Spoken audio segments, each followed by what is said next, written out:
Have you ever dreamed of trading in traffic for towering peaks or swapping the sound of sirens for the rustle of mountain breezes and live bluegrass echoing through a historic downtown? Well, today we're showing you why Waynesville, North Carolina might be the best mountain town you've never heard of, and why more people are packing up and making this vibrant little community their new home. Hi, this is Suzanne and Ryan, and we are a real estate team proudly serving the upstate of South Carolina and Western North Carolina, from Greenville to Asheville and everything in between. We've helped buyers relocate from all over the country to our scenic and friendly towns and cities. Now let's dive back in. Waynesville is about 30 miles west of Asheville, but it has a personality all to its own. It's the biggest town west of Asheville, yet still feels incredibly kind of close knit and small. Mhm. The kind of place where the barista remembers your name and the folks at the farmer's market know your dog's name too.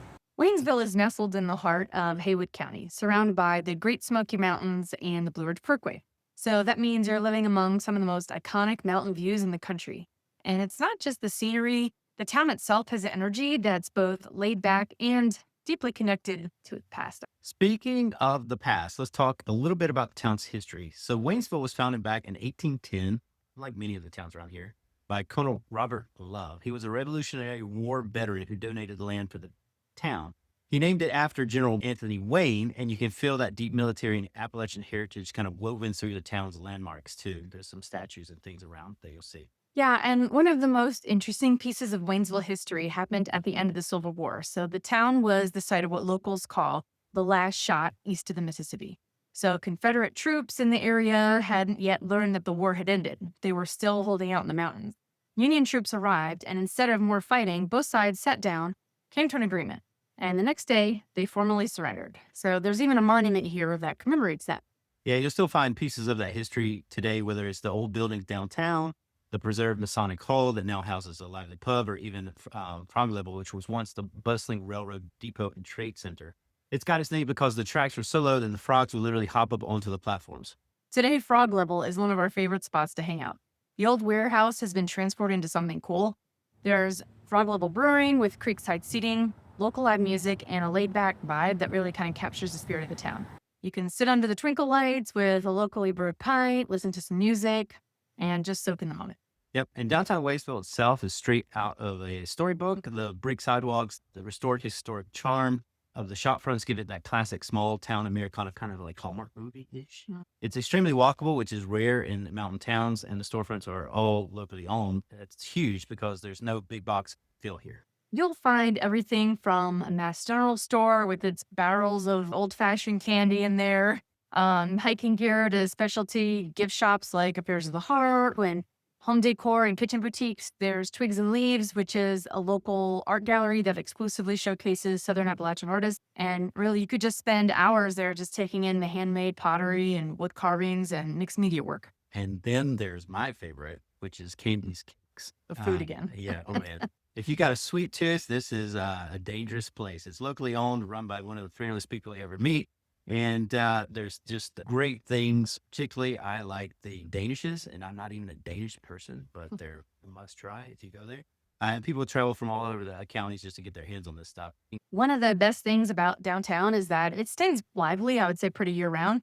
In the summer, you've got the Folkmoot International Festival, which brings in performers from all over the world. There's traditional dancers in full costumes just parading through Main Street, and they're also performing on stages around town.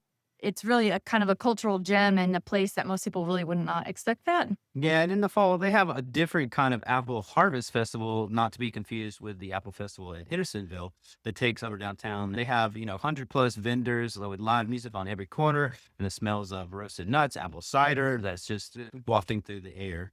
People come from all over Western North Carolina for that event, and it gives you kind of that nostalgic feeling, kind of like a town where the whole community still gathers together around one of those events. Yeah, so there's also the Mountain Street dances where the whole town comes out to a dance in the streets to bluegrass and mountain music. They shut down Main Street, lay down a dance floor, and the clogging starts, which is Clogging traditional. is kind of like a tap. Yeah, but Appalachian mountain style. It's really joyful. It's quirky. It's, very Waynesville. Yeah. And if you're more of a low-key kind of Saturday explorer, our After Dark happens every first Friday. Local galleries stay open late, so you can kind of do artist meet and greets, wine tastings, and maybe some music to boot. It's a great way to support the local artists and discover places that connect. So let's talk about the great outdoors. This is what draws a lot of people in and what keeps them here. Waynesville is really an outdoor paradise. You're minutes from the Ridge Parkway, which offers 469 miles of breathtaking scenic drives and overlooks with access to hundreds of trails that are right off of there. And unlike a lot of the other towns we talked about, it does give you the closest access to the Great Smoky Mountains National Park, which is practically in the backyard. So hikes like Kingman's Dome or Graveyard Fields are all just an easy drive away. You can take in a sunrise hike in the Smokies and still be back in time for brunch downtown. So fishing is also really big here. The Pigeon River and dozens of mountain streams are really stocked with trout. And for folks who love paddling, you've got options for kayaking, tubing, paddleboarding around Lake Junaluska and some nearby rivers. Yep. And Lake Junaluska itself deserves a whole kind of call out and mention here. It's a 200-acre lake just a couple miles from downtown that has a beautiful walking trail, public boat rentals, gardens. It's technically a retreat community, but it's open to the public, just an incredible place for a peaceful afternoon kind of stroll. Yeah. You've also got nearby the Cataloochee ski area. It's another local favorite. It's not huge like it is maybe out west, but for regional skiing, it's great. You've got snowboarding, skiing, snow tubing, and all just within 30 minutes from downtown. Yeah, and don't forget about the elk. And yes, I did say elk. If you take the drive out to Chattahoochee Valley, you can see a herd of wild elk grazing in the meadows if you get lucky. It's kind of a surreal thing to see, but just one of those moments where you go, yep, I can't believe we're in the mountains. You might get lucky and hear some bugling too. Yeah. So the Richland Creek Greenway is also perfect for anyone who wants to get in a quick morning walk or jog. It winds along the creek past coffee shops, playgrounds, and connects the neighborhoods really to downtown. So it's dog friendly, stroller friendly, and just another piece of what makes Waynesville very livable. And what I love most about the outdoor lifestyle here isn't just that it's for hardcore kind of athletes looking for extreme sports. Yeah. Whether you want to have more strenuous hikes or just take a Sunday stroll with your grandkids, there's something that you can do along that spectrum. And you don't have to make a whole weekend out of it. You can really just finish a cup of coffee, hit a trail or a lake, and be home in time for dinner. And that balance, that ability to enjoy the outdoors without having to sacrifice community or convenience is why so many people are moving to Waynesville.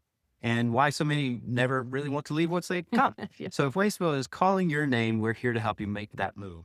So here's our question for you. What would your perfect day in Waynesville look like? Let us know in the comments below. We love reading your comments.